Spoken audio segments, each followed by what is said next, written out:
buenas tardes, noches ya. En primer lugar, lamento profundamente tener que ser yo la que modere esta mesa.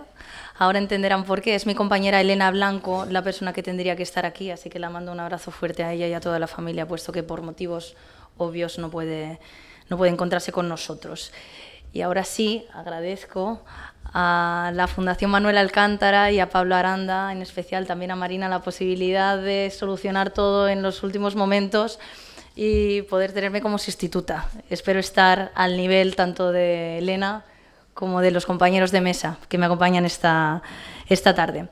Algunos de ustedes ya me conocen, pero aún así nunca está de más dar unas pinceladas. Soy Ruth de Frutos, trabajo en la Cátedra UNESCO de Comunicación y coordino una iniciativa bastante innovadora, puesto que en la Academia del Estado Español no se ha realizado nada similar, que es el Plan de Apoyo a Personas Refugiadas de la Universidad de Málaga, junto, y esta es la novedad, 20 organizaciones no gubernamentales. Muchas de ellas se encuentran en la sala, así que también agradezco a las compañeras que estén aquí hoy.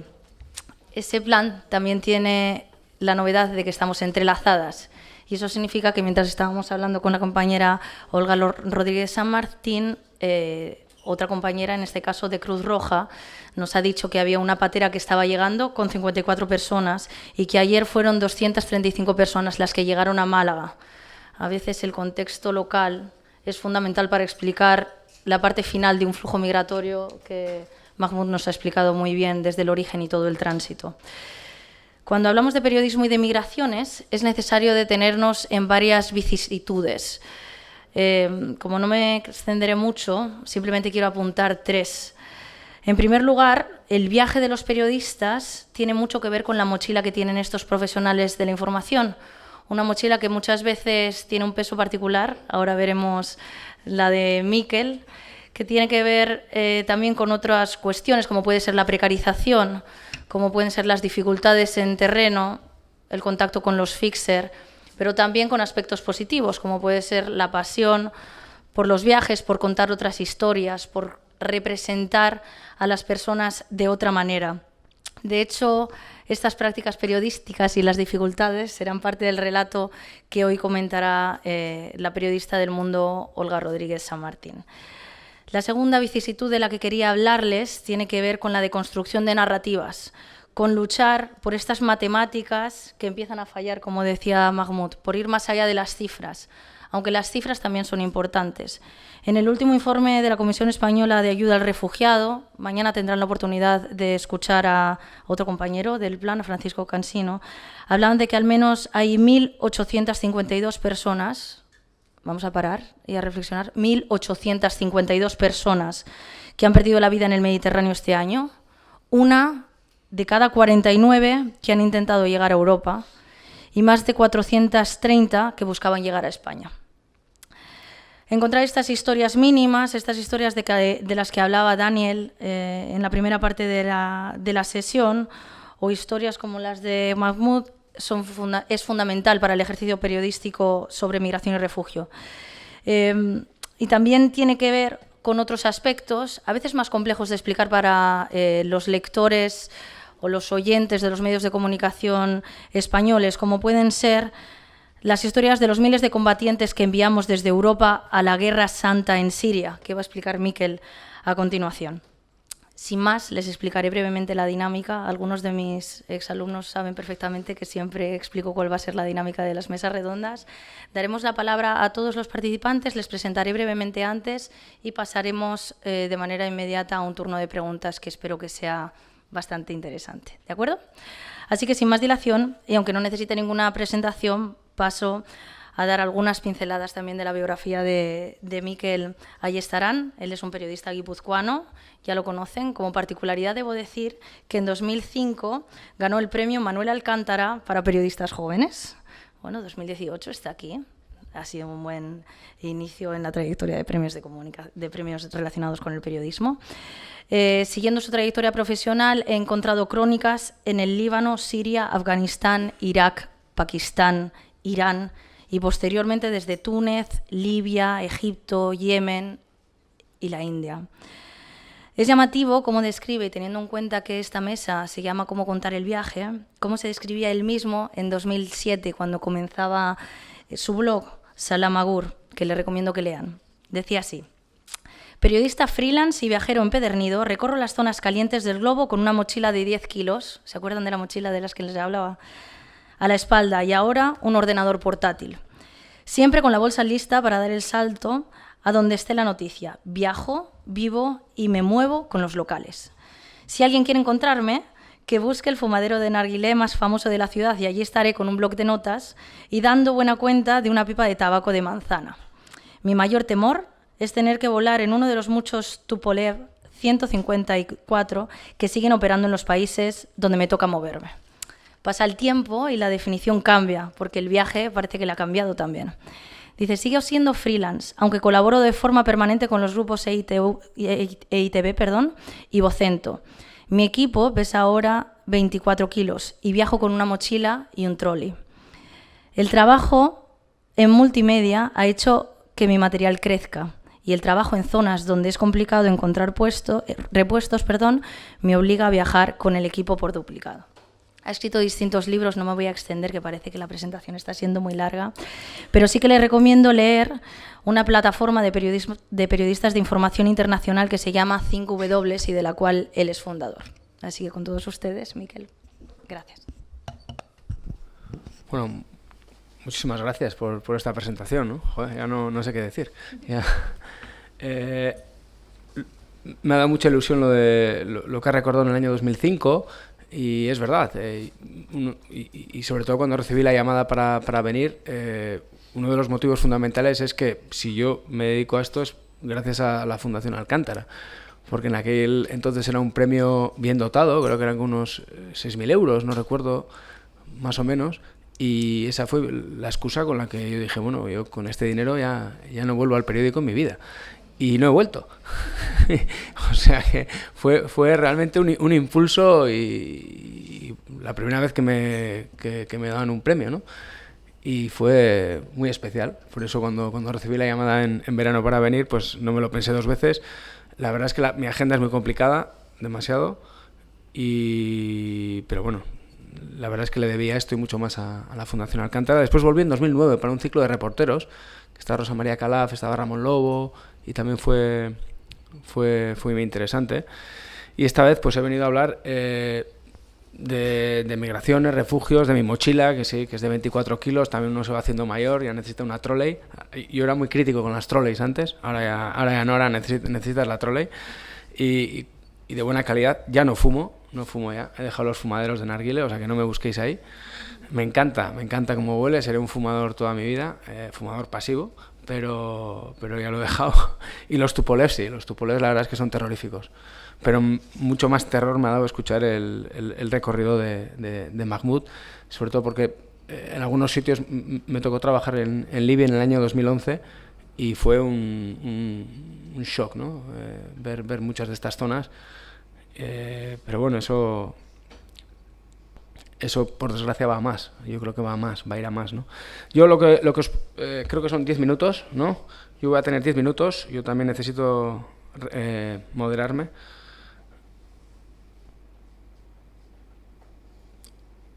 Y lo que propongo es un viaje un poco en dirección contraria, ¿no? Siempre estamos hablando de lo que hablaba Mahmoud, de que nos invaden, que vienen a quitarnos el trabajo, vienen a quedarse con todo y tal. Y yo propongo un viaje en dirección contraria. Aquí estamos hablando desde Málaga, desde España, que es el sueño para millones de personas que se juegan la vida para tener un futuro mejor, pero también yo me he encontrado con ciudadanos occidentales que han realizado una particular emigración a Oriente, persiguiendo un sueño bien distinto, ¿no? Que ha sido el sueño de la Guerra Santa. Yo le llamo emigración negativa. Si dice esta palabra en Jerusalén, que es la ciudad donde vivo desde hace 4 años, se refiere a la cantidad de religiosos que están llegando a la ciudad santa y se está cambiando la balanza de los barrios, ¿no? Pero en este caso yo lo llamo negativa porque ha sido un fenómeno que están padeciendo muy duramente países como Irak y Siria, desde que se produjo el auge de un grupo como el Estado Islámico, el Daesh, ISIS, como lo queráis llamar, que parece que ha pasado, que este grupo ya no existe, ¿no? Pero vamos, es muy reciente. Yo he dedicado los últimos 3 años de mi vida a trabajar sobre este pseudocalifato, como le queráis llamar, y he viajado a la mayoría de lugares liberados de manos del Estado Islámico, tanto en Siria como en Irak. Y os preguntáis por qué a los lugares liberados, pues porque los periodistas no éramos nada bienvenidos en ese territorio, y hemos visto pues la sucesión de secuestros que ha habido, asesinatos, bueno, diferentes colegas, algunos muy cercanos, ¿no? El Estado Islámico, si os acordáis, bueno, este grupo nace a raíz de la invasión de Estados Unidos de Irak, primero como Al-Qaeda, después va evolucionando. En 2011, cuando empiezan los problemas en Siria, cruzan la frontera, unen los dos frentes y de repente, no sé si os acordáis, hubo un verano que empezaron a caer ciudades, Mosul, Raqqa, Ramadi, Fallujah, una tras otra, y esto fue realmente un fenómeno, generó un fenómeno, una oleada de euforia entre los sectores más radicales del Islam, y mucha gente no dudó en acudir a esa llamada, ¿no? Y yo creo que durante muchos momentos eclipsaron incluso a Al-Qaeda, ¿no? La columna vertebral del grupo eran sirios e iraquíes, pero a ellos se sumó una auténtica legión extranjera, ¿no? Y además esta legión extranjera, como estamos viendo ya con el paso del tiempo, ha sido el brazo más cruel. Han sido los carceleros, los torturadores, los combatientes que no tenían ningún lazo con esas tierras, y los que han recorrido en muchos casos la violencia extrema, ¿no? Y es gente pues que se ha educado en nuestros colegios y ha crecido con nosotros. Cada vez que llegaba yo a un lugar liberado de manos del Estado Islámico, lo que más me llamaba la atención es que siempre los vecinos lo que decían era la palabra extranjero. Siempre se referían a la palabra extranjero, era siempre los extranjeros. Y los extranjeros, claro, la inmensa mayoría eran de otros países árabes, pero también había un número importante de europeos, ¿no? Y lo más curioso, sobre todo escuchando la epopeya de Mahmoud, es que los viajes de todos estos europeos que fueron a hacer la Guerra Santa eran viajes de primera clase. Esta gente viajaba en avión. El papel de Turquía fue vergonzoso.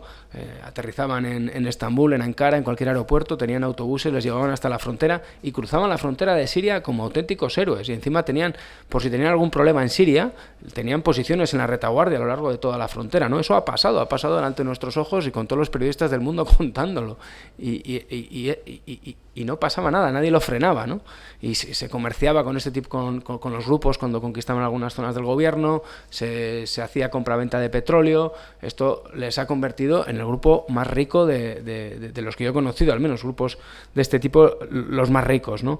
Erdogan tenía el sueño al comienzo de derrocar a Bashar al-Assad, que hasta 2011 había sido un buen vecino, y bueno, pues abrió toda la frontera y los viajes eran realmente cómodos. Quiero dedicar la última parte a hablar de números. Hemos dicho que las cifras no son muchas veces las cifras ocultamos, ¿no? Sobre todo los periodistas, ¿no? Es muy goloso a la hora de poner titulares y tal, poner las cifras y te olvidas de las personas. Pero en el caso del califato yo creo que hay algunas cifras interesantes. Vamos a recurrir al super HDMI. Me tenéis que decir si funciona o no, por favor.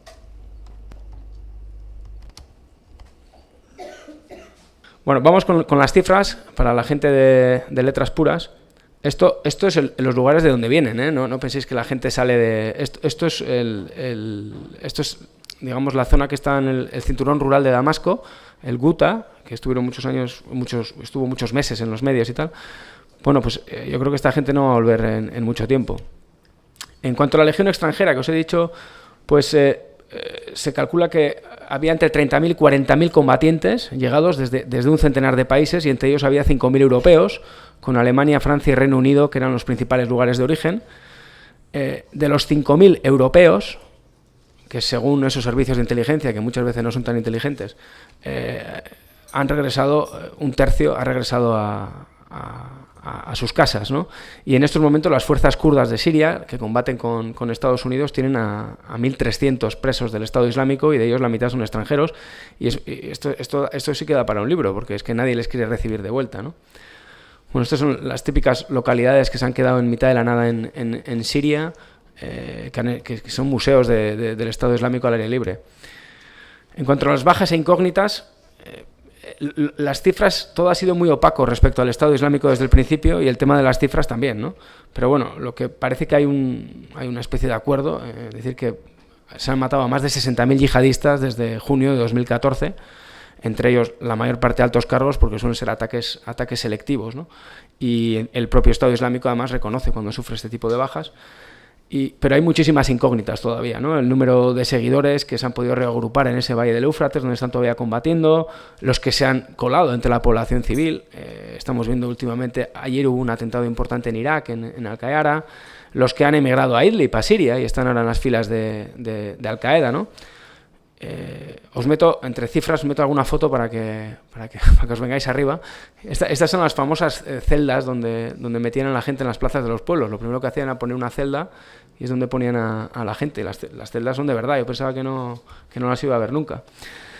En cuanto al retorno, que esto es lo que más preocupa a nuestros gobiernos, no es una vez que se han ido ya, pues que se vayan y que no vuelvan, ¿no? Parece que 5.600 habrían logrado retornar. Hay 33 países que ya han detectado la llegada de excombatientes y de los retornados 1.500 lo habrían hecho a Europa. Y no solamente, llegan los combatientes con sus familias, ¿no? Son datos de nuevo de agencias de inteligencia. Y voy a terminar, por ese minuto de más que por el fallo técnico, con el regreso a España, que esas son las cifras que nos afectan en España. Aquí el Ministerio de Interior calcula que fueron 216 los combatientes que fueron a Siria y a Irak, y calcula que han retornado una treintena. La mayoría de ellos están en prisión, incluidas 2 mujeres, y hay otros que están ahora mismo en vigilancia. Y sigue habiendo, sobre todo, países como el Reino Unido y Francia, y yo los he visto, tienen comandos especiales operando en Siria y en Irak ahora mismo a la caza de estos yihadistas que quedan sueltos y que tienen su pasaporte, ¿no? El objetivo es que no vuelvan. Bueno, pues este fue el viaje que hicieron decenas de miles, un viaje inverso, con un sueño diferente, ¿no? al que estamos acostumbrados y que espero que no se produzca de aquí en adelante. Muchas gracias.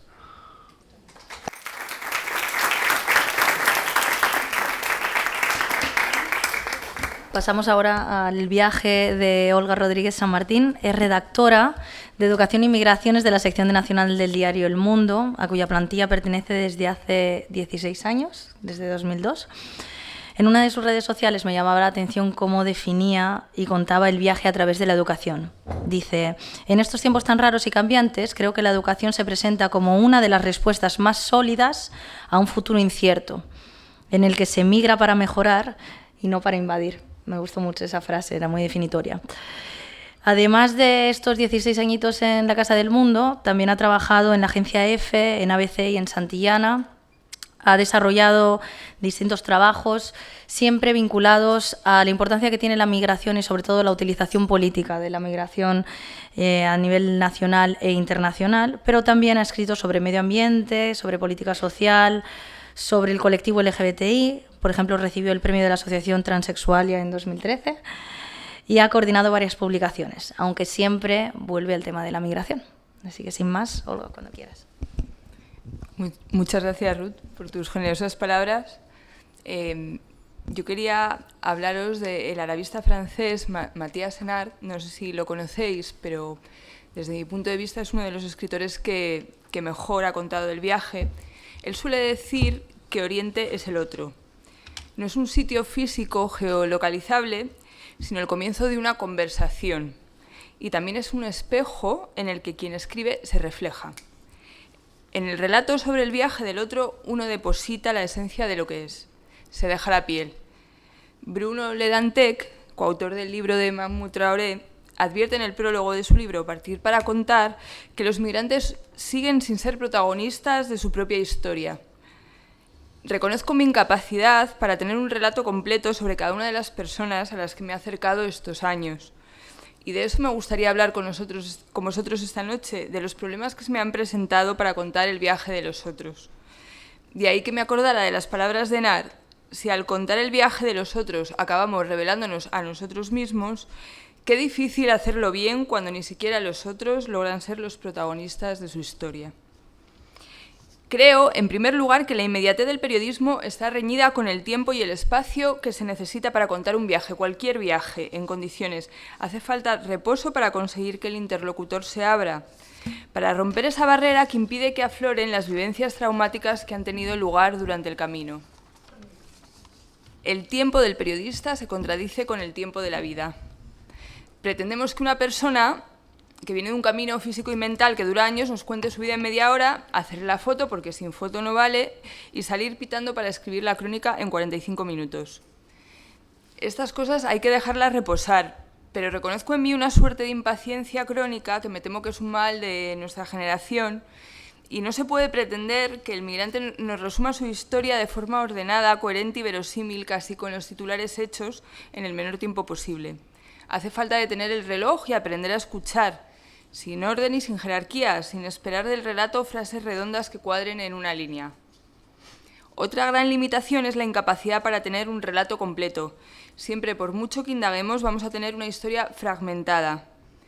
Me genera mucha impotencia ponerme a contar lo que en realidad es solo un momento concreto de la vida de un hombre.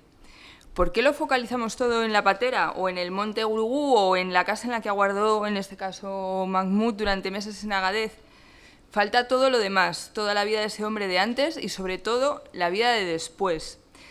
Porque pocas veces contamos el después del viaje, que es en lo que verdaderamente deberíamos poner el foco, porque la persona que migra el cambio se visibiliza después. Los periodistas fracasamos cuando tratamos de darle continuidad al relato. Pocas veces seguimos a los migrantes en su segundo viaje por Europa. Es verdad que es difícil mantener una dirección o un teléfono de contacto, pero, por ejemplo, en el caso del Aquarius he intentado varias veces saber qué había pasado con aquellas personas que se quedaron en España y ha sido imposible dar con ellas. ¿Por qué? Es difícil hacerse con la información. Las fuentes oficiales solo dan detalles cuando les conviene. Las ONGs, con la mejor de las intenciones, quieren proteger a las personas en primer lugar y, desde mi punto de vista, controlan a veces en exceso el relato. El propio sujeto trata de dar la mejor versión de sí mismo y hay muchas cosas a las que no sabe cómo responder. Y luego estamos nosotros, que caemos en una peligrosa tendencia a estereotipar, a presentar la historia como una dicotomía de buenos y malos, sin matices ni grises. Los guardias civiles que están en la valla siempre son malos, el ministro del Interior también. Bueno, a lo mejor lo es. Tendemos a creer que generar compasión en el lector a costa del inmigrante es buena cosa y yo creo que no. Para tratar de hacer una aproximación a un relato del viaje, lo más honesto posible podríamos, para empezar, huir de los relatos sensibleros y ceñirnos lo más posible a los datos y a los hechos objetivos. Aprender a escuchar sin prisa, sin tener que sacar algo a cambio. Encontrarse frente al otro para oír su historia por el mero placer de oírla, no para publicar. Dejar atrás la presión del cierre. Me consta que tanto Nicolás como Miquel trabajan así, tienen tiempo para trabajar en sus temas. Se nota, por ejemplo, en el libro de Nicolás, Me llamo Adu, donde contó toda la historia del niño de la maleta y se tomó su tiempo para hacerlo. Las buenas historias tienen que macerar. Es imposible que salga algo bueno en el momento en el que se acaba de producir la noticia, con todas las televisiones y las cámaras agobiando al personaje. Hay que dejar que el foco mediático se apague y entonces volver a ese lugar. Seguir el viaje, el camino no se acaba en Algeciras, probablemente lo más interesante es lo que viene después. ¿Por qué nos centramos tanto en la llegada? Lo valioso es esa cotidianidad del subsahariano, del sirio que llevan un año en España y conocer lo que piensan, sus expectativas respecto a lo que se han encontrado. Pero nos gustan demasiado los extremos y nos descolocamos, como he dicho, en los grises. Las migraciones son uno de los retos principales de nuestro siglo, pero los medios no están poniendo a gente suficiente para cubrir este tema. Necesitamos más periodistas especializados. En El Mundo, segundo periódico de difusión nacional, somos 2 personas, pero compaginamos el área con otras tareas. Yo hago a la vez los temas de educación. Creo que los medios dedicamos la mayor parte de los recursos a ocurrencias de Twitter y cosas que no son relevantes. Cambiamos la agenda porque ¿quién se va a acordar dentro de unos años de la tesis de Pedro Sánchez? Gracias.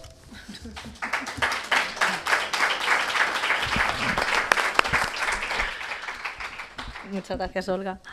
Voy a pasar la palabra a Nicolás Castellano. Él es una de las voces más conocidas y reconocidas de la radio española para hablar de migraciones y de cooperación. Él no lo sabe, pero he viajado mucho con él. He viajado por las costas europeas y africanas cuando él relataba las principales vulneraciones de derechos humanos de las personas en tránsito. Estuve con él en 2010 en Haití, le escuché en el tsunami de Japón en 2011, en la emergencia humanitaria en Somalia en 2011 también, y últimamente he viajado con él como oyente de la cadena SER a Sicilia y a Lampedusa. En 2015, y antes Olga hacía referencia a ello, unos traficantes metieron a un niño en una maleta por 5.000 euros para que se uniese a sus padres que ya estaban en España. Y él siguió, y esto es lo que decía Olga, de que muy pocas veces nos explican qué pasa después, él siguió la historia. Y el año pasado publicó este maravilloso libro que se llama Me llamo Adu. Ha recibido numerosos reconocimientos, hoy estamos de reconocimientos. Claro, me lo ahorraré pues, pero sí que quiero reconocer la labor que como Miquel realizan entre un periodismo a fuego lento y un periodismo de emergencia a través de redes sociales. El último tuit, no sé si ha subido alguno más en el tiempo que estamos aquí, pero es de ayer y es de Salvamento Marítimo. Ese es el último tuit que tienes. ¿Sí? Dice, Patera soy, estrecho, 6 con 166 personas rescatadas por Gadir, Concepción Arenal, Acturus y Luz del Mar a Algeciras. Alborán, Sar Mastero, 235 de 4 pateras a Málaga, Guadarmar, 135 de 3 pateras a Almería. Canarias, que es su tierra natal, 24 de 1 patera por Alnair a Arrecife. Sin más, Nicolás Castellano.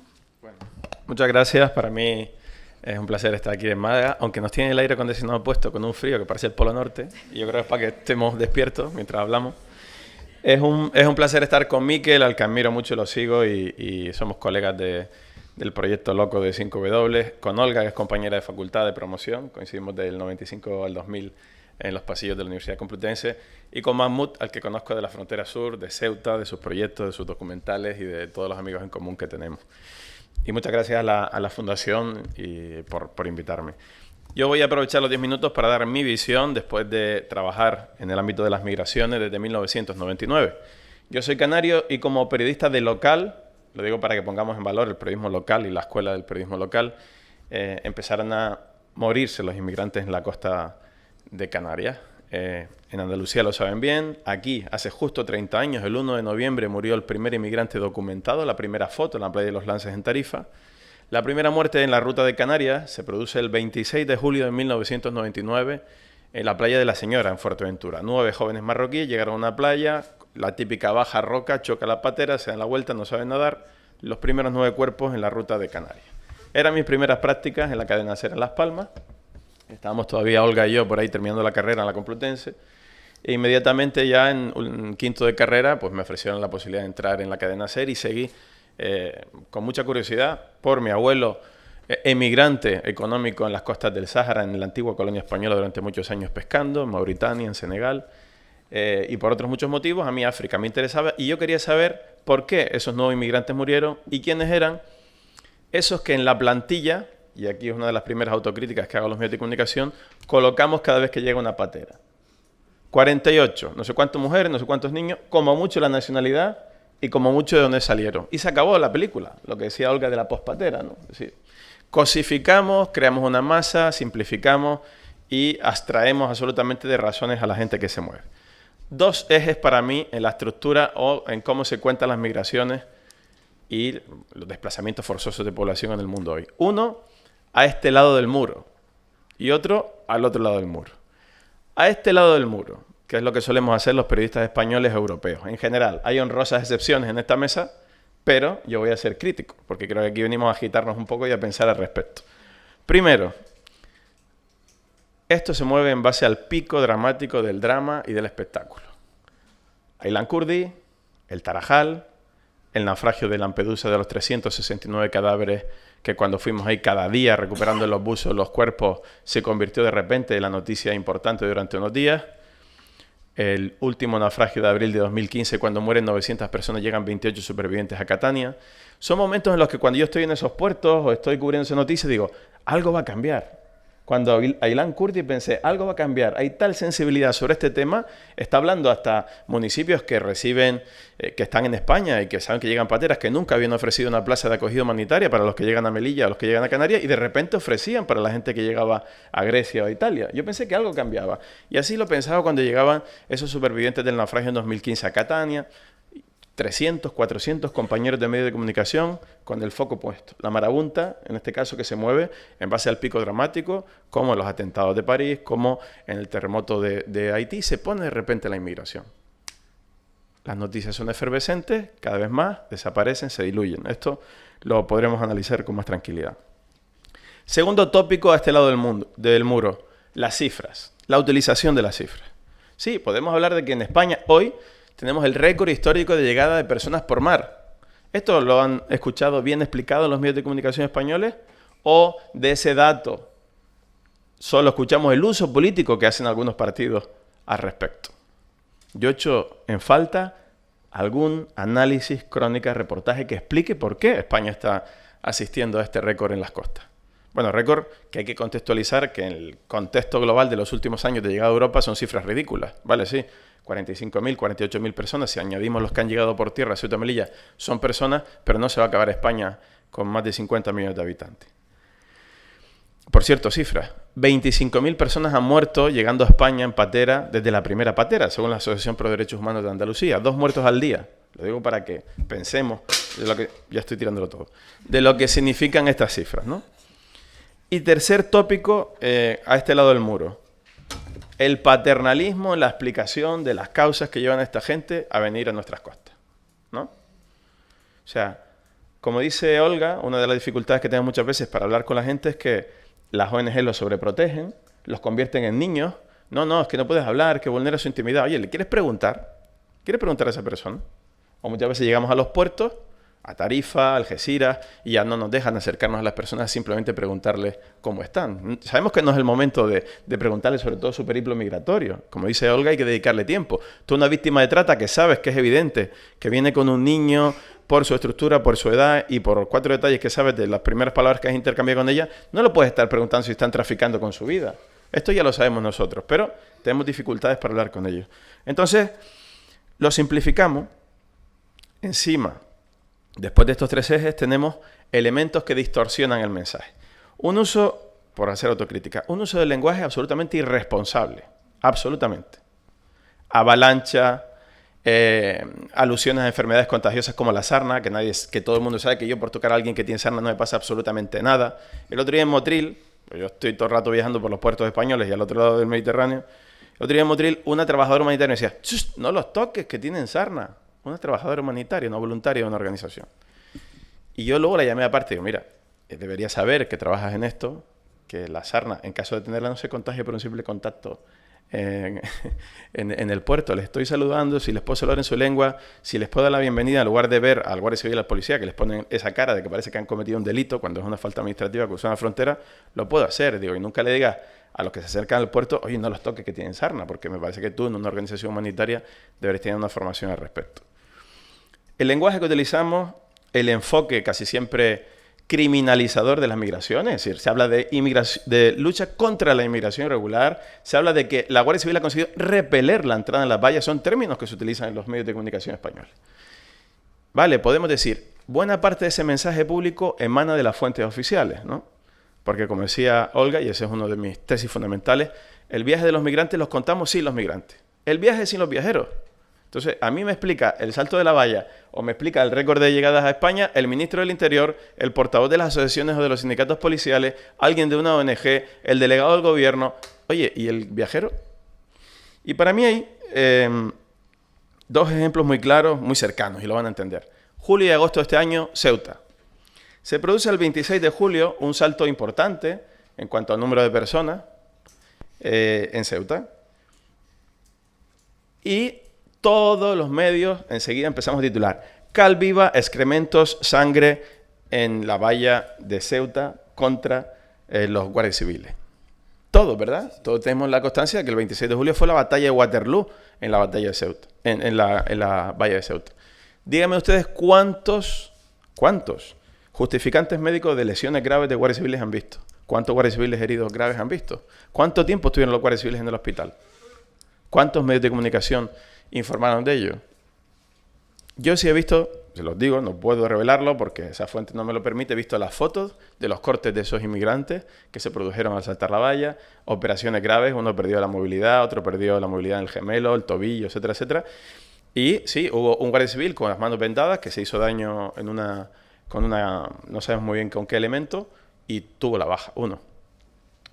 Entonces yo me pregunto, ¿por qué no hablamos con los inmigrantes que saltaron la valla? ¿Por qué solo creemos a los guardias civiles? Y esto no es una batalla de guardias civiles o batalla de fuente oficial. Inmigrantes, no se trata de eso. Si yo entiendo perfectamente la labor que tienen los guardias civiles y el cumplimiento de las órdenes, ¿no? Si tenemos una política racista, de racismo institucional que emana de la Unión Europea, del norte, de los países como España, que creen que hay que batallar contra los inmigrantes y tratarles como les tratamos, y que llevamos 30 años fracasando en estas políticas porque matamos a la gente desde hace 30 años en las fronteras, yo creo que deberíamos reflexionar si los medios de comunicación contribuimos o no a crear este clima. Un clima que justifica que el gobierno, después del 26 de julio, expulsara en el siguiente salto, a principios de agosto, a 116 personas que saltaron la misma valla. Otra vez aludiendo a la violencia. Antes de ayer saltaron 200 personas en Melilla, han expulsado 59, no ha habido alusión a la violencia y aquí nadie ha dicho nada. Y esto no es una exposición para que estemos de acuerdo o no con si se les debe expulsar o con que si alguno de ellos ha emprendido o ha sido violento con los guardias civiles, por supuesto, se ha puesto a disposición de los tribunales porque ha cometido un delito. Pero criminalizar a todos los que han saltado, cosificar a todos los que han saltado como una masa violenta a los que hay que combatir, me parece que los medios de comunicación no deberíamos hacerlo.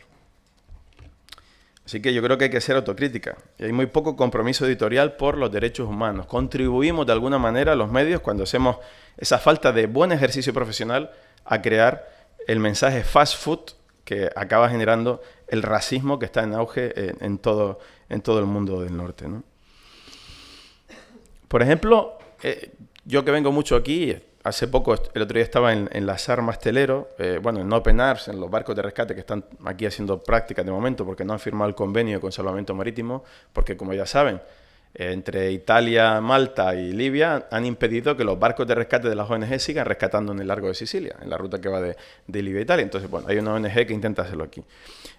Y claro, yo llegaba a los puertos, a Motril, aquí a Málaga el otro día, etcétera, etcétera, con las armas Telero, que es una de las embarcaciones de salvamento grande. Había muy pocos medios de comunicación en el puerto, que ya ni siquiera vamos al puerto, solo algunos fotógrafos. Y nadie les preguntaba a los inmigrantes, ¿no? Y a mí me sorprende esto. Yo estoy acostumbrado en Canarias que cuando llegaban a Gran Tarajal, a Fuerteventura, o llegaban al puerto de Luz, yo me acerco a hablar con ellos. Salvo que a mí la poli me eche, yo intento saber quiénes son, por qué vienen, en fin.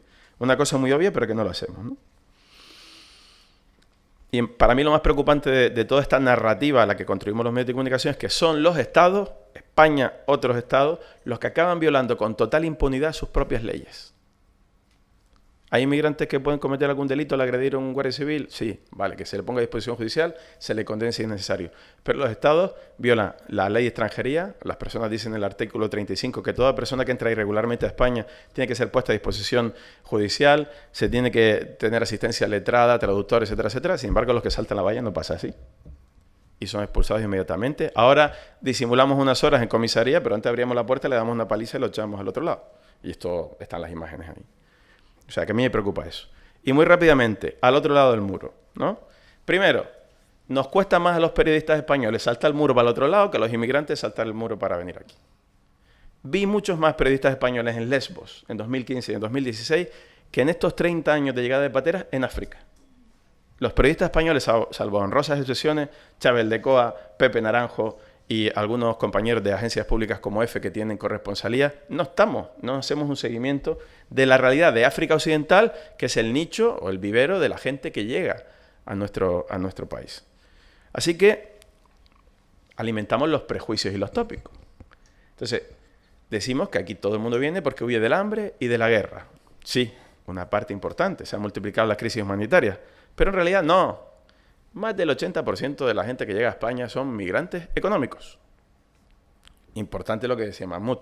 La inmigración irregular por vía marítima o por las vallas a España supone el 1% de la inmigración que ha llegado a España en los últimos 35 años. Eso es un dato objetivo. Importante la utilización de los datos.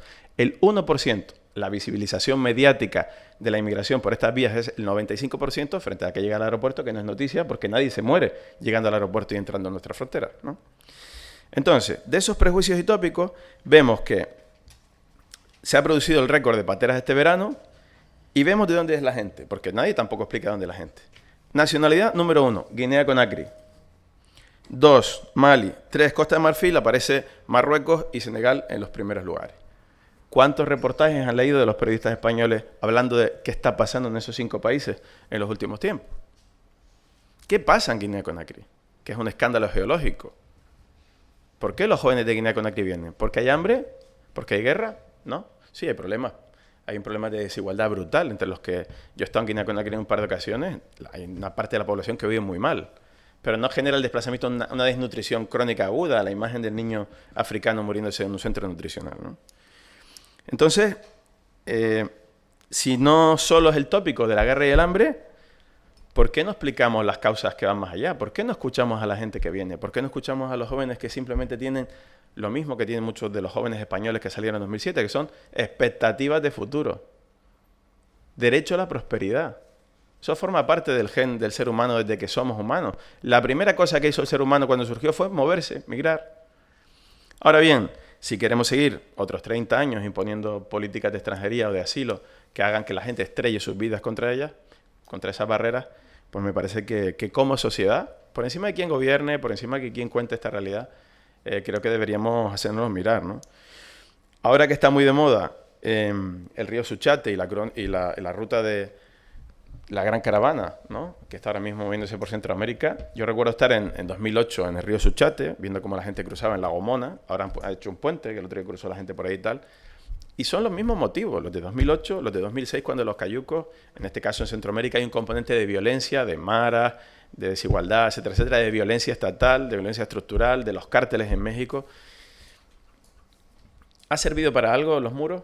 Los 1.500 kilómetros de muro que había antes de la llegada de Trump a Estados Unidos. ¿Ha servido para algo elevar a 7 metros las valles de Ceuta y Melilla? Veíamos en 2005, cuando entró Mahmoud, que tenían 3,5 metros aproximadamente.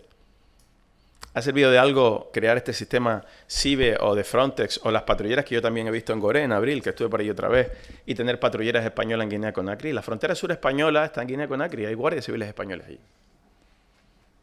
Y Guinea-Conakry, por cierto, es la primera nacionalidad de la gente que está llegando a España en 2018.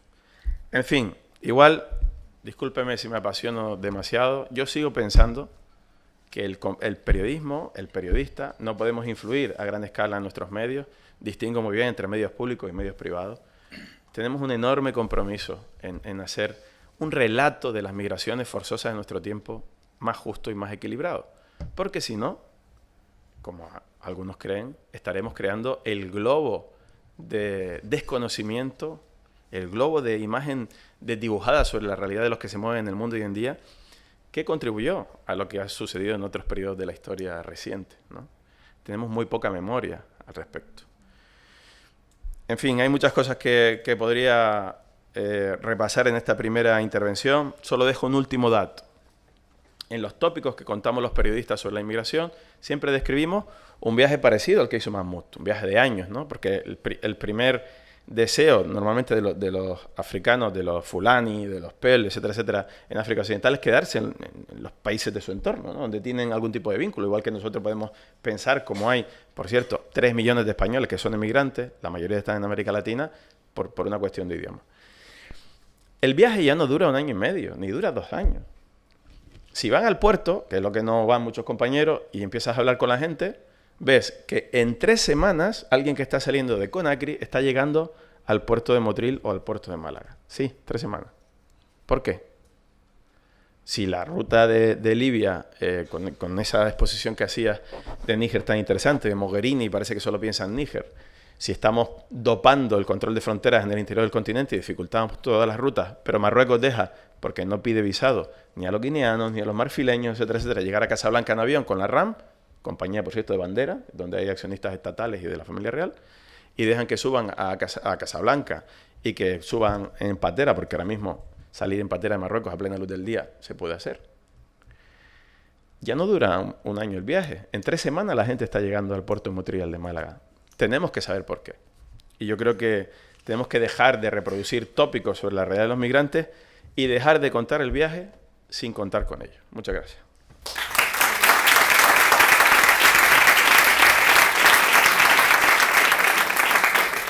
Muchas gracias. Aprovecho para dar 2 pildoritas sobre deconstrucción de tópicos, aprovechando que hay gente en la sala que ha trabaja con la red Acoge y con Málaga Acoge. El primero tiene que ver con una campaña que se llama Stop Rumores, de deconstrucción precisamente de esos tópicos, que es muy interesante. Y el segundo es un informe específico sobre tratamiento informativo de personas en tránsito, de migrantes y solicitantes y beneficiarios de protección internacional. Sin más, paso a presentar, aunque ya te han presentado, así que resumo un poquito la trayectoria de Mahmoud Taoré, que como sabéis cruzó la valla de Ceuta el 29 de septiembre de 2005. Antes hemos visto parte del documental, de la pieza audiovisual, pero es fundamental destacar que a pesar de las concertinas y de los tiros de la Guardia Civil en este caso, hubo 500 personas que lograron entrar en Ceuta, pero hubo 5 personas que murieron y decenas que resultaron heridas. Recordemos que cruzaron gracias a escaleras rudimentarias hechas de ramas y de cintas de caucho, y que este año se ha cumplido, y todavía no hemos hablado de ello, 3 años de la Ley Orgánica de Seguridad Ciudadana. El 27 de marzo se cumplió este aniversario, que incorporó a través de esta legislación una disposición adicional para legalizar las expulsiones sumarias y colectivas, también llamadas devoluciones en caliente. Antes Nico ha hecho una breve alusión a ellas, que Amnistía Internacional viene denunciando desde 1995. Recordemos que el año pasado, el 3 de octubre, el Tribunal Europeo de Derechos Humanos determinó que estas expulsiones sumarias y colectivas, por el hecho de ser sumarias y colectivas, eran ilegales. Y esta práctica se ha venido produciendo. Se hacía alusión específicamente a lo que pasó el domingo. El domingo en Málaga hubo una reunión de organizaciones no gubernamentales, movimientos sociales y personas relacionadas con derechos humanos, denominada Quórum Global, que se manifestó precisamente con un lema que se llama Salvemos el naufragio de los derechos humanos.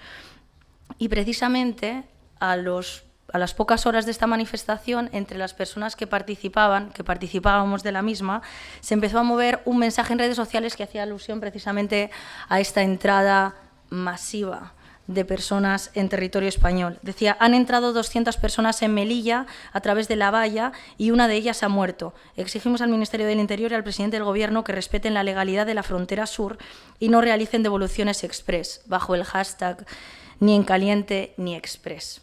Simplemente para contextualizar cuál es el futuro y el presente de las personas que, como Mahmoud, simplemente estaban buscando un futuro mejor. Cuando quieras. Bueno, es difícil, ¿eh? Ahora, después de tantas intelectuales, y después me toca a mí. Así ya me pone difícil, Rul. Y nada, que yo vuelvo otra vez a seguir justamente lo que decía Olga antes, ¿no?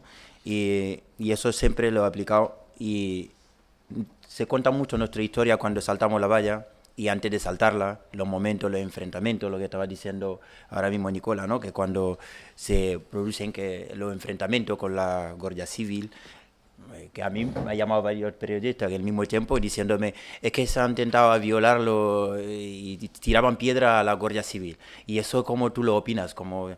Y la mafia que está ocurriendo ahí atrás, ¿qué es lo que opinas en ese caso? Yo le decía, bueno, en verdad que hay una cosa que realmente que se olvida, y que totalmente somos personas y somos personas unidas.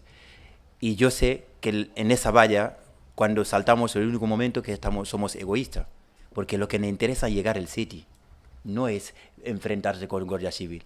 El salto masivo de valla, eso, os explico por qué vienen esos saltos masivos. Porque realmente vamos en convoy de 3 personas o 4 personas con una escalera. No sé si mete en YouTube para ver cómo saltamos la valla. Y eso es una reflexión que yo diga a la sociedad, que hagan una reflexión. Nosotros estamos en una monte y en esa monte cuando llega la noche lo que hacemos convoys con 4 escaleras, o 2 escaleras, y eso hasta que llega el cielo y la valla, vamos a saltar la valla, eso que lo sepáis. O sea, que porque estamos preparados para saltar la valla, eso lo sé. Pero son convoys de 4 o 5 personas que hacemos intentando, sabiendo que perfectamente que no hay suficiente guardia civil, unos se intentan acercarse allí, están los radares ahí hablando, los guardias civiles, como si hay un movimiento que hay 50 guardias civiles que van para allá, sabemos que en el otro sitio ya no hay nadie, intentamos asaltar, salvo que cuando los Ali, quiere decir los policías marroquíes, están en otro lado, pero también le pagamos dineros. Cuando llegamos a ese, pues le pagamos dinero para que nos dejen acercarnos de ese caso. ¿Que eso qué quiere explicar? Que si hay salto masivo quiere decir en este momento lo que pretendemos de que cada uno conscientemente en la cabeza piensa que la mala suerte la toca a su amigo, no a él. Y quiere decir que en este momento, cuando estamos saltando, el único momento que pisamos la cabeza del colega y nos vamos tirando para buscar el SETI. O en ese caso, Sala Antonio o Casa de Paula, que es la que decían en este momento. Aunque realmente a ella no le gusta que le decimos Casa de Paula, pero nosotros es nuestra casa y no vamos a decirle en voz alta que es nuestra casa, evidentemente. Y cuando entramos en España, ya lo que dice la historia ya se termina, ¿no? Que ya nadie nos habla de nosotros, porque no hay nadie que se acercan para hablar con nosotros. Quiere decir, seguimos vivos y tenemos un interés dentro de Europa. ¿Cuál es el interés? ¿Y dónde nos encuentran a nosotros que saltamos la valla? En 2005, cuando entramos, en el SETI había, ¿quién digamos que tenía el SETI? Era el Ministerio de Trabajo y el Ministerio de Interior. Si el Ministerio de Trabajo de España, ¿cuál es su función? Para los trabajadores, ¿no? Digo yo, a lo mejor que no sé. ¿Me puede ayudar? ¿Cuál es la función del Ministerio de Trabajo en España? Buscar empleo, ¿no? A los trabajadores, o darle empleo, ¿no? ¿Y cuál es la función del Ministerio de Interior? Registrar a la gente que entra. Y cuando nos registraba, y lo que nos hacían formar unas 5 palabras, que además la primera palabra que aprendíamos es que estoy buscando trabajo. ¿Y dónde vamos? Va a buscar trabajo, ellos lo saben. Y nos pasamos sin papel, que quiere decir resolución de expulsión. ¿Dónde vamos? A lo que saltamos la valla.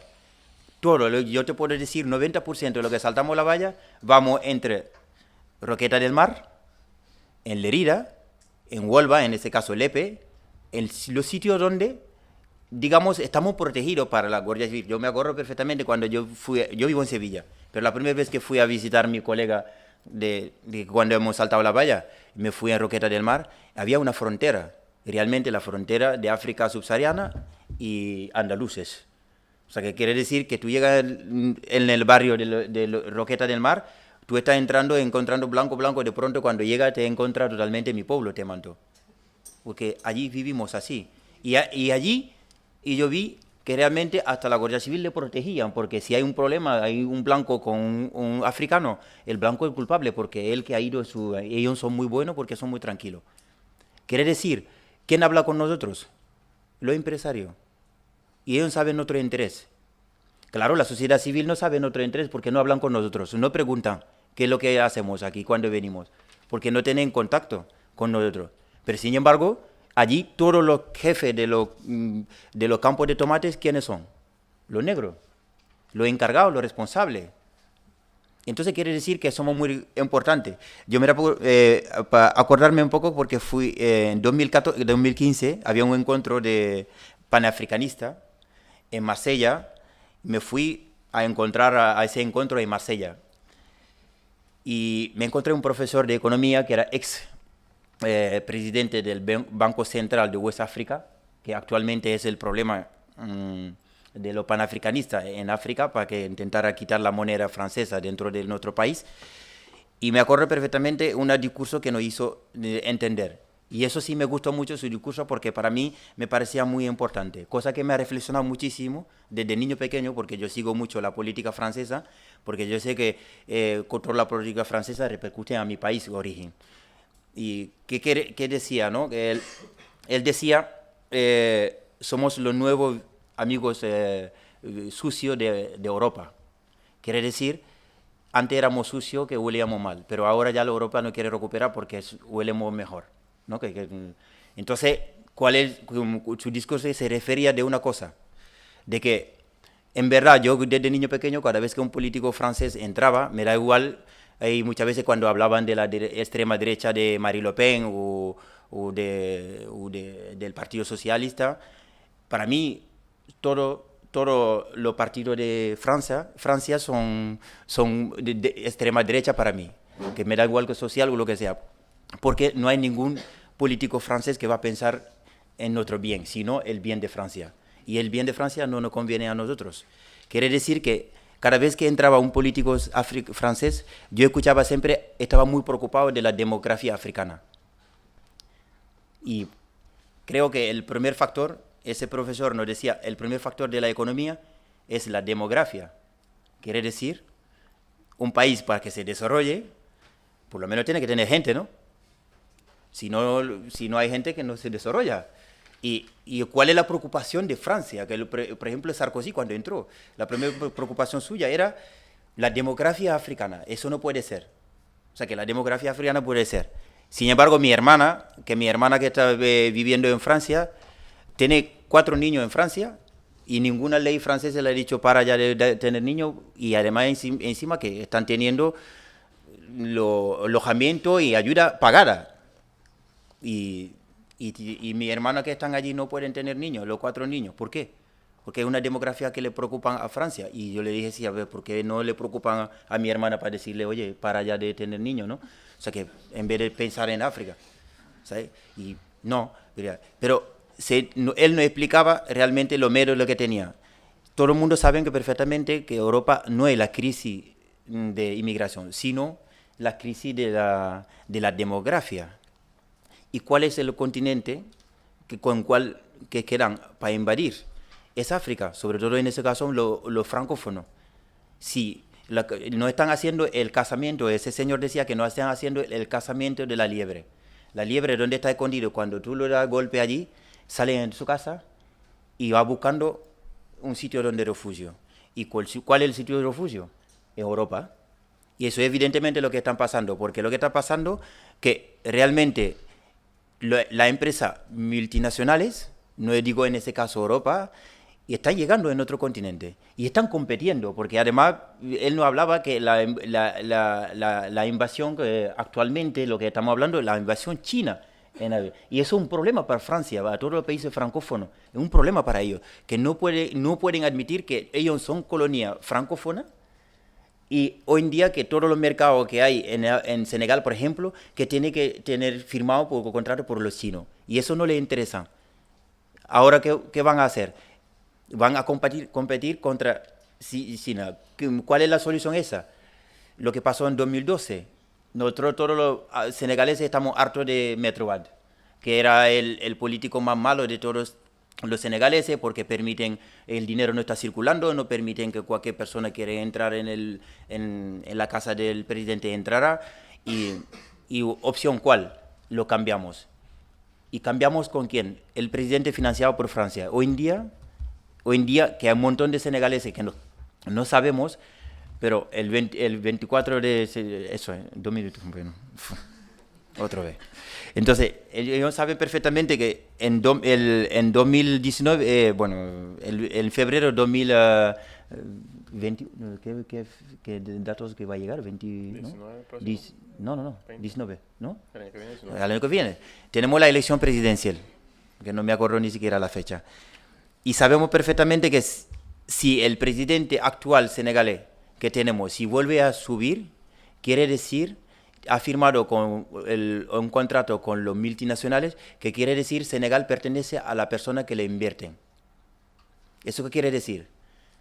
Que si tú, español, un nico o cualquier persona de otro sitio, tienes dinero, tienes totalmente la posibilidad de venir a invertir el campo de arroz donde cultivaba mi familia. Y yo no tengo derecho de decirle que quítate allí porque yo no tengo medio para invertir a ese caso. Eso lo llaman desarrollo del país. Quiere decir, eso se llama invasión de nuestros países. Por eso están volviendo otra vez las empresas francesas, todo en África, en Senegal sobre todo, están volviendo. Y eso es un problema.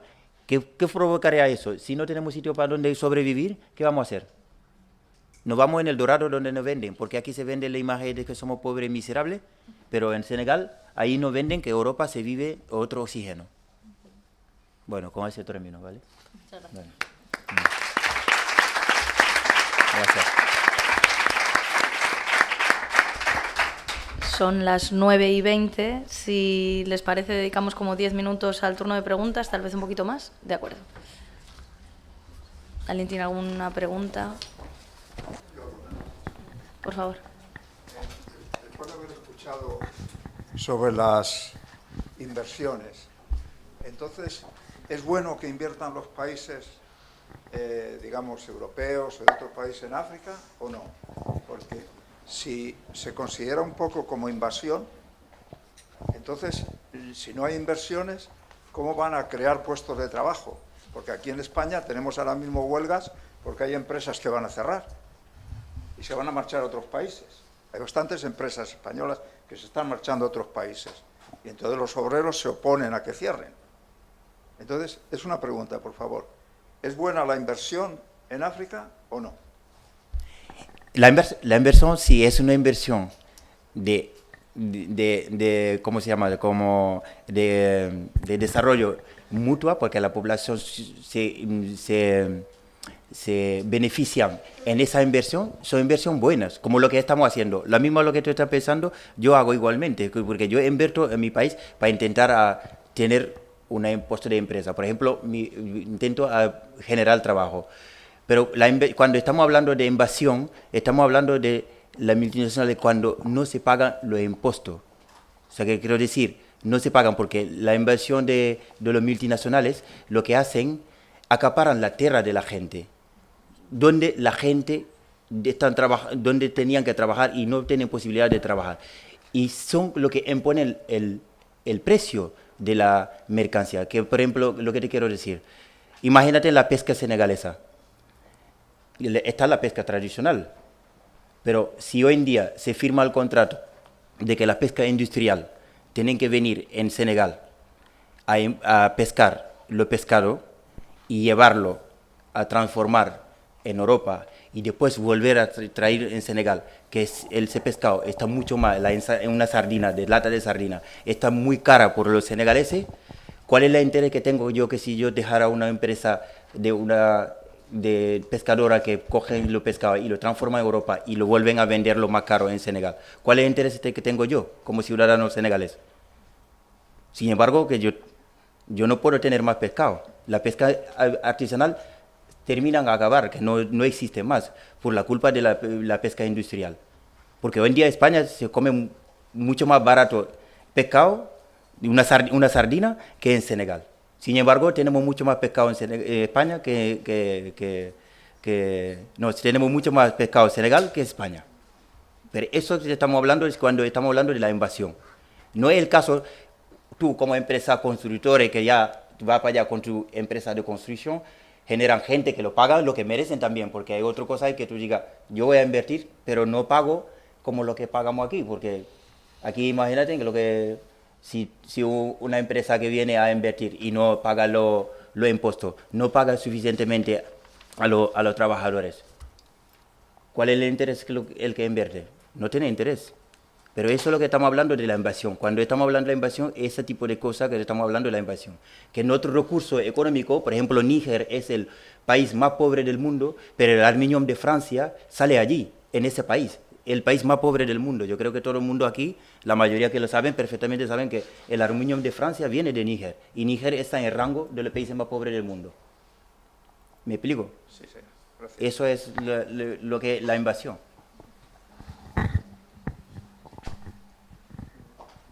Hola, buenas noches.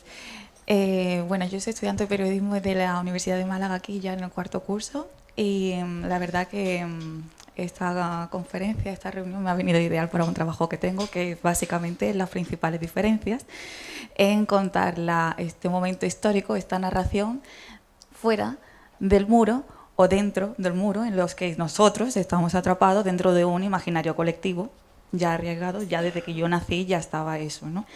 Entonces, tengo una batería de preguntas y quisiera, una de ellas es, ¿cuáles son las posibilidades de ganar territorio en el discurso digital. ¿Qué posibilidades veis? Sobre todo también esta pregunta para Miquel. Sigo la 5W, un periodismo cocinado a fuego lento. Entonces, ¿cuáles son las posibilidades de ganar territorio ante el festín de comunicados, de ruedas de prensa, de la burocracia que se cuenta desde nuestros compañeros corresponsales desde la zona euro? Al final, en las redes sociales también, yo creo que ya sea en 140 caracteres, o ahora más, o a la hora de tener que hacer una crónica de 1 minuto para la tele, para la radio, al final lo importante es el contenido, ¿no? No sé, y tener un poco de criterio también a la hora de ver qué tipo de fuentes o a qué tipo de gente le está siguiendo.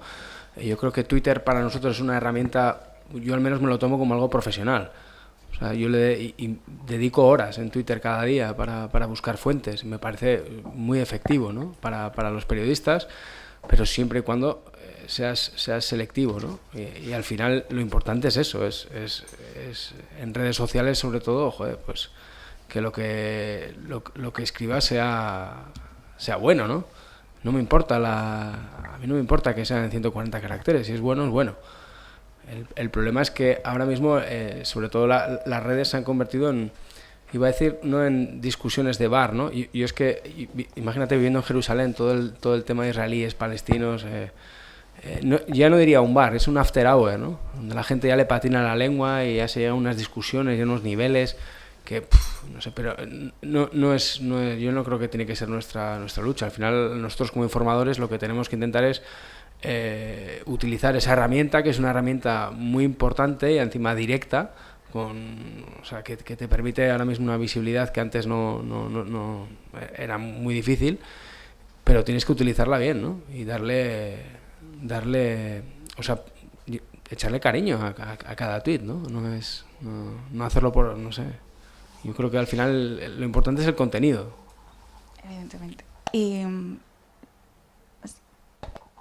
Sí, yo quería apuntar que en el periódico tenemos una herramienta para medir quién está en cada una de nuestras noticias, el tiempo de lectura de la noticia, y hasta este verano las noticias de inmigración no se leían nada y de hecho en los portadistas las trataban un poco mal porque no tenían mucho tráfico, pero hay un punto de inflexión en el Aquarius que no sé qué ha pasado, que han empezado a ser de las noticias más leídas.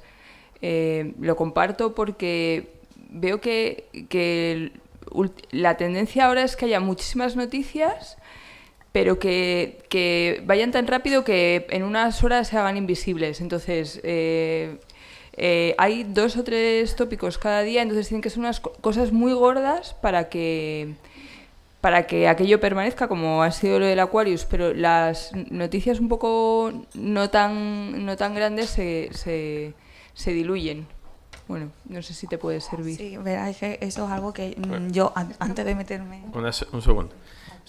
Hay unas máquinas diabólicas que están en todas las redacciones ahora, que es una pantalla que está encima del puesto de mando de los editores y donde ven en todo momento el número de visitas que tiene cada información y un gráfico de cuál está funcionando o no. Yo le metería explosivo a la máquina. No, porque creo que los periodistas, y siempre nos han educado en esto, informamos sobre cuestiones de interés público que necesitan ser explicadas, etcétera, etcétera, y no en base a que en el momento pueda funcionar mejor o peor. Funcionar, además se utilizan términos como funcionar, vender, comprar, informaciones al respecto. Pero bueno, seguramente lo decimos nosotros que hacemos temas que no son los primeros de la lista y no estamos interesados en esa lista, pero sobre todo esto yo recupero unas palabras de Martín Caparrós en el prólogo de nuestro amigo Agus Morales, en el libro sobre los refugiados que ha publicado, uno de los mejores de los últimos tiempos en esta realidad tan diversa de explicar, ¿no? Martín Caparrós dice: si tenemos más informaciones que nunca, más contenidos que nunca sobre inmigración, se han hecho más coberturas que nunca sobre la gente que llega a nuestras costas, es que no queremos saber. ¿Por qué el desconocimiento real de lo que sucede es tan burdo en nuestras sociedades? ¿Por qué hay este auge de la ultraderecha racista en Europa del Este, en Francia, en el Reino Unido, contexto Brexit, en Estados Unidos con Donald Trump, etcétera, etcétera? Si hay más periodismo que nunca de respeto, hay más cronistas, más compañeros freelance que se lo juegan todo por contarnos las historias porque los medios no apuestan por ello. Yo creo que estas son cuestiones que nos tenemos que plantear. Por un lado, de cómo construimos las noticias, a lo mejor ya hay un cambio de modelo y no sabemos interesar a la gente, aunque hay excepciones, como 5W, que tiene más de 2.000 socios, a mí me parece un milagro, y que está funcionando y que está interesando a la gente sobre el periodismo internacional en España, ¿no? Pero aquí hay una cuestión para mí fundamental.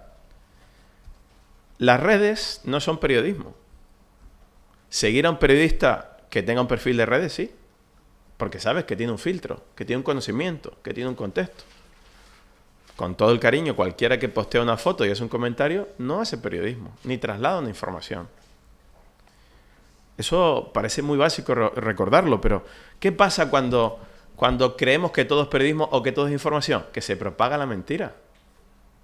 Y ahora la gran batalla de los periodistas, y especialmente de los medios de comunicación convencionales, es recuperar la credibilidad, porque se ha perdido. Pero no porque Trump haya hecho una campaña en los últimos 3-4 años sobre la fake news, sino porque nos hemos desacreditado tanto en los últimos años los medios de comunicación, sirviendo a intereses de todo tipo, que ahora, amigo, cuesta mucho recuperar la credibilidad, ¿no? Entonces, creo que por encima de máquinas diabólicas, de lo que funciona o no funciona, etcétera, etcétera, tenemos que hacer un esfuerzo de volver a convencer a la gente de que el periodista, como función pública en la sociedad, tiene un papel importante y los medios de comunicación también.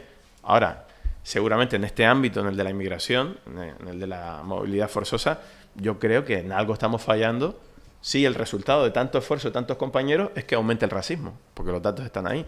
Y ahora en España tenemos hasta un partido racista que está de moda y en la que los medios de comunicación están dando un montón de cancha, ¿no? Hay gente que hace cosas muy interesantes con menos representación parlamentaria ya, y en el Senado, en el Congreso, o en comunidades autónomas o en provincias, que no salen los medios de comunicación, pero ahora está de moda un partido que se caracteriza por su perfil racista, ¿no? O sea, a mí me preocupa eso. Muchas gracias. Última pregunta, si les parece. Hola, buenas noches. Leyendo las últimas infografías y los últimos datos sobre cuánto se paga la crónica, cuánto se paga la pieza a los freelance, a los reporteros en áreas de conflicto, ¿corremos el riesgo de que se deje de contar África o que se cuente mal?